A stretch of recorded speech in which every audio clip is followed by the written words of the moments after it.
हरियाणा सरकार में वक्फ बोर्ड के चेयरमैन डॉक्टर हनीफ कुरैशी जी आज फरीदाबाद पहुंचे हैं। क्या कुछ मामला है, किस तरीके से वो वक्फ बोर्ड को जो है वो उभारने का काम आगे उनकी रणनीति रहेगी, उसी को लेकर के आज खास चर्चा में डॉक्टर साहब हमारे साथ हैं, उन्हीं से जानते हैं। सर, आज फरीदाबाद पहुंचे हो, क्या कुछ कार्यक्रम? यहाँ पे धौज गांव में बड़े अच्छे लोग हैं।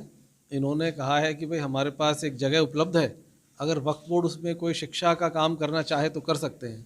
हमारा एक प्रोग्राम ऑलरेडी चल रहा है लाइब्रेरीज़ और कोचिंग सेंटर्स बनाने का।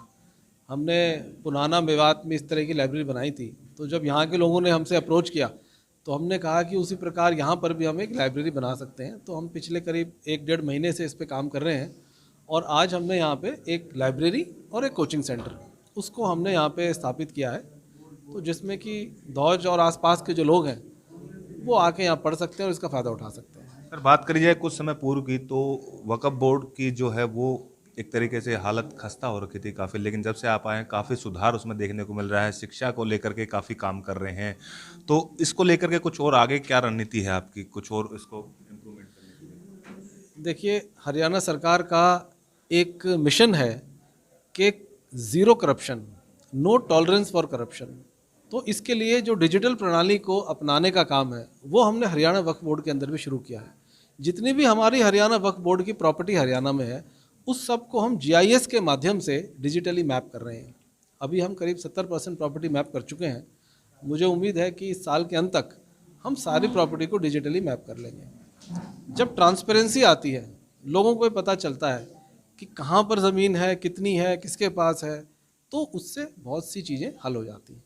बिल्कुल सही बात है सर, ट्रांसपेरेंसी वाली बात करिए, क्योंकि अभी तक बात करी जाए तो पूरे हरियाणा में बहुत ऐसे ज़िले हैं, बहुत ऐसे जगह हैं जहां पर कि अवैध तरीके से वक्फ बोर्ड की ज़मीनों को कब्जाया जा रहा है। बाकायदा जिन्होंने लीज पे ली हुई है वो आगे सेल आउट कर देते हैं या उसमें प्लॉटिंग कर देते हैं। उनके खिलाफ किस तरीके से सख्ती से काम करेंगे? देखिए, चाहे पंचायत की ज़मीन हो चाहे वक्फ की ज़मीन हो, वो सेल परचेज़ उसकी बैन होती है। अभी फरीदाबाद में भी एक केस आया था जहाँ पे वक्फ बोर्ड की रजिस्ट्री कराने की बात आई थी, तो हमने फरीदाबाद पुलिस में एक एफआईआर दर्ज कराई है और मुझे उम्मीद है कि उसमें इन्वेस्टिगेशन ठीक प्रकार से होके ऐसे लोगों के खिलाफ कार्रवाई की जाएगी। इसके अलावा हरियाणा सरकार ने वक्फ ट्रिब्यूनल भी बनाए हैं जो कि स्पेशल कोर्ट हैं जहाँ पर कि वक्फ के मामले सुने जाएंगे। तो मुझे लगता है इस कदम से भी वक्फ के जो मैटर पेंडिंग है उनमें तेज़ी आएगी।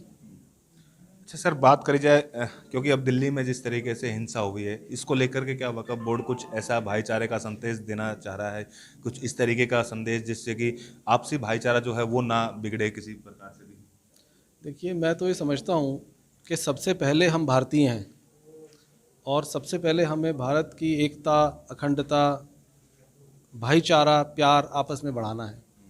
तो हम जो आइडिया ऑफ इंडिया है, जो भारत का एक सपना है, हम उसको लेके सब आगे चलें।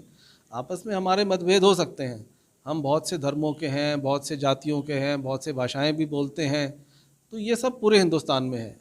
लेकिन उन सब डिफरेंसेस को, बल्कि मैं समझता हूँ कि जो डिफरेंसेस हैं वही हमारी शक्ति हैं। एक परिवार में भी सब लोग एक तरह के नहीं होते हैं, अलग अलग तरह के होते हैं, लेकिन वो फिर भी परिवार इकट्ठा रहता है। उसी प्रकार हम लोगों को, मीडिया को, ऑफिसर्स को, सरकार को, जनता को, सबको ये चाहिए कि भाईचारे के संदेश को आगे ले जाएं और शिक्षा की तरफ। अब दूसरे देश हमसे बहुत आगे निकल रहे हैं, तो हम चाहते हैं कि हमारा भी देश उस दिशा में काम करे। तो ये डॉक्टर हनीफ कुरैशी जी थे जो जिन्होंने साफ तौर से आज फरीदाबाद इनका आगमन हुआ और इन्होंने एक ही बात कही है कि लगातार जिस तरीके से जो शिकायतें आ रही थी, कहीं ना कहीं वक्फ बोर्ड की ज़मीन को लेकर के कई तरीके की अफवाहें थी कि अब हर तरीके से जो है कई लोगों ने कब्जा किया हुआ है, किसी लोगों ने जो है वो प्लॉटिंग की हुई है। इसी को लेकर के पारदर्शिता करेगी हरियाणा सरकार अब, और आगे से जो है वो पूरी वक्फ बोर्ड की ज़मीन का ब्यौरा बाकायदा ऑनलाइन होगा, जिसका सभी तरीके से पूरे प्रशासन और आला अधिकारियों की देखरेख में रहेगा। फरीदाबाद से अनिल राठी, पंजाब केसरी टीवी।